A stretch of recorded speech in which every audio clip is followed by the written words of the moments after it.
নমস্কার বন্ধুগণ, আজকে আপনাদেরকে আমি এই মোরলা ছোটো ছোটো মোরলা মাছ দিয়ে গেছে আমাকে। এই মোরলা মাছ দিয়ে আপনাদেরকে আমি বাটি চচ্চড়ি করে দেখাবো। আর এইটার একটা বিশেষত্ব কি, এই রান্নাটা আমার বিয়ের পরে যখন আমার স্বামীর কর্মস্থলে গিয়েছি তখন আমি রান্নাবান্না কিছু জানতাম না। হ্যাঁ, আমার বাড়িতেও একান্নবর্তী পরিবার ছিল, শ্বশুরবাড়িতেও একান্নবর্তী পরিবার ছিল, কিচ্ছু জানতাম না। উনি আমাকে এই রান্নাটা, এই রেসিপিটা শিখিয়েছিলেন। হ্যাঁ, আচ্ছা, আর আমার স্বামীর শেখানো রেসিপি আপনাদেরকে দেখাবো।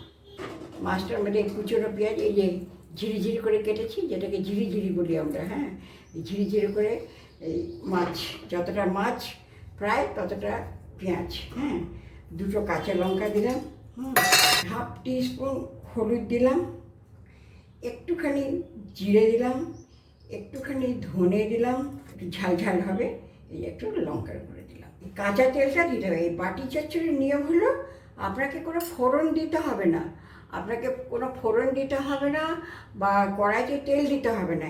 এই মাছের মধ্যেই যা তেল দেওয়া দেবে। আমার তো অল্প মাছ, আমি এই 2 পালি তেল দিলাম, 2 পালি তেলেই হয়ে যাবে। ছোটো মাছ তো বেশি তেল দিলে ভালোও লাগবে না। এই পরিমাণ মতন নুনটা দিয়ে দিলাম আমি, দরকার হলে আবার দেব।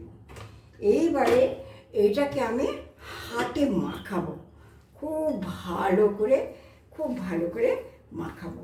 এরকম সব মশলা, তেল, নুন, ঝাল সব সুন্দর করে মাখিয়ে নেব। মাখিয়ে নিয়ে তারপরে আমি কড়াইয়ের মধ্যে দিয়ে দেবো, গ্যাসটা জ্বালিয়ে দেবো, পরিমাণ মতন জল দেব, বেশি জল দেব না। এটা একটু ম্যারিনেট হোক ততক্ষণ। গ্যাস অন করলাম, কড়াইটা বসালাম, তার মধ্যে আমি মাছটা দিয়ে দিলাম।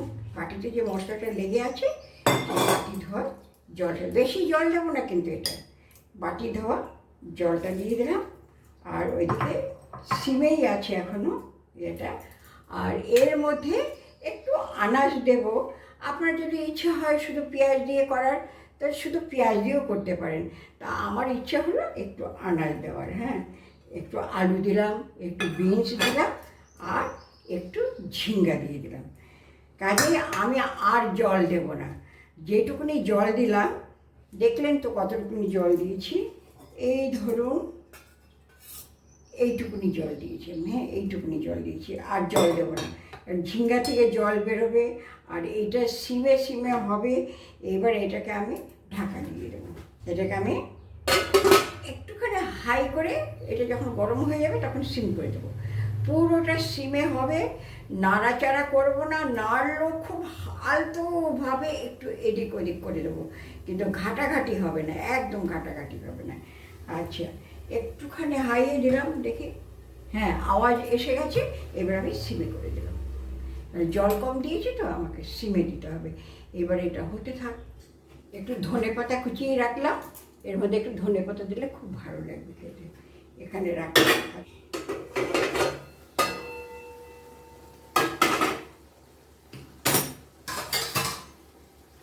বলছি না, মাছ নাড়াবো না, ঘাটাবো না, সবজিটা শুধু একটুখানি এদিক ওদিক করে দিলাম, ঝিঙ্গাটা একটু এদিক ওদিক করে দিলাম। ঝাল নুন একদম ঠিক আছে। আর আলু দেখি সেদ্ধ হয়েছে কিনা। হ্যাঁ, আলু একটু সেদ্ধ হবে, ঝিঙ্গাটা আর একটু হবে, আর জলটা এই যে একটু দেখা যাচ্ছে, জলটা আর একটু মজবে। হ্যাঁ, এটা একদম মাখা মাখা হবে, এটা ঝোল থাকবে না। এবার ঢাকাটা খুলে দেখি কত দূর কী হলো। এইবারে জল মজে গেছে, আমি হালকা হাতে একটুখানি উল্টে দেবো। এক জায়গায় করে নিলাম। এইবারে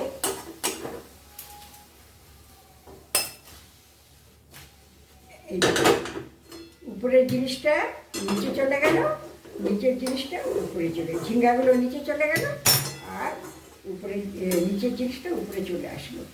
আর আমার জলের পরিমাণ একদম পারফেক্ট ছিল। এই দেখুন, আলু সেদ্ধ হয়ে গেছে, ঝিঙ্গাও সেদ্ধ হয়ে গেছে। এইবার আমি একটু ধনেপাতা দিয়ে ঢাকা দিয়ে রাখবো, ঢাকা দিয়ে রেখে তারপরে সার্ভ করে দেবো।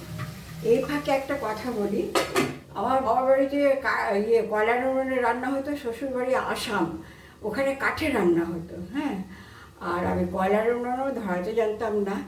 আমি যখন চক্রধরপুর গেলাম তখন উনুন ঘুঁটে কয়লা নিয়ে আমি দাঁড়িয়ে আছি, হ্যাঁ। আমার বিশাল বড় বাংলো ছিল, আমি দাঁড়িয়ে আছি, কী করে উনুনটা ধরাবো, কী করে ধরাতে হবে, বুঝতে পেরেছে সব। তখন বলে কী হলো, ধরাতে পারছে না? না। তখন বেশ সাজিয়ে ঠাজিয়ে দেখিয়ে দিল, হ্যাঁ, যে এইভাবে এইভাবে ধরাতে হয়, হ্যাঁ। তারপরে আমি আস্তে আস্তে রান্নাটা ধরতে গেলে হাতে খড়ি ওনার হাতেই হয়েছে। উনি খুব ভালো রান্না করতেন, কিন্তু এখন তো বয়সও হয়েছে, নানান রকম রোগ ব্যাধি হয়ে গেছে, ওনাকে আমি আর কিছু করতে দিই না। আচ্ছা, এই ফাঁকে আমার এটা হয়ে গেছে, এবার আমি রান্না করি। অনেক কথাই শেয়ার করে ফেললাম আপনাদের সাথে, হ্যাঁ।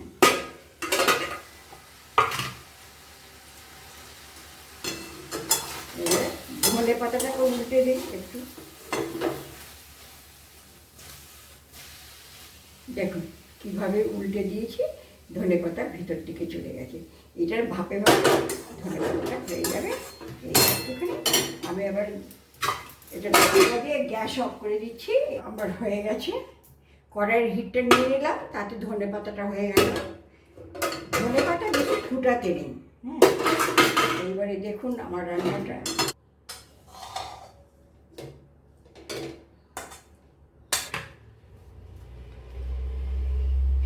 ঝিঙে আলু আর বিনস দিয়েছে কয়েকটা, পেঁয়াজ দিয়ে মোরলা মাছের বাটি চচ্চড়ি, হ্যাঁ।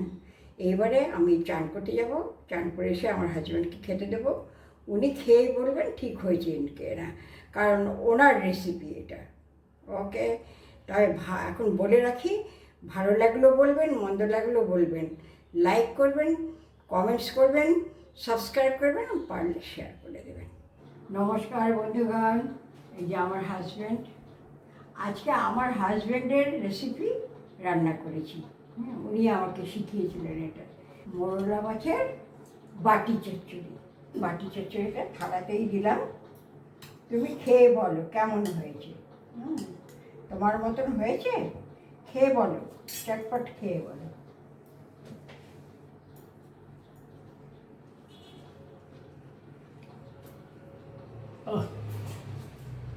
আমার জীবনের প্রথম বে অফ বেঙ্গলের চচ্চড়ি, এত ভালো। যেমন ভাইজাকে প্রথম পোস্টিং হয়েছিল, ভাইজাকে ওনারা অতটা মনে রাখতে পারেন না, প্রথম পোস্টিং হয়েছিল ভাইজাকে, সেখানে গিয়ে প্রথম একজনের কাছ থেকে শিখেছিলেন। সবসময় বলে, তার নামটাও বলতেন, আমি নামটা ভুলে গেছি, সে শিখিয়েছিলেন সেই রান্না। এটা খেয়ে বলো কেমন হয়েছে, আমার রান্নাটা কেমন হয়েছে সেটা বলো। ভালো হয়েছে, সব ঠিক আছে, নুন টুন ঝাল ফল সব ঠিক আছে। আচ্ছা, ওকে, থ্যাংক ইউ।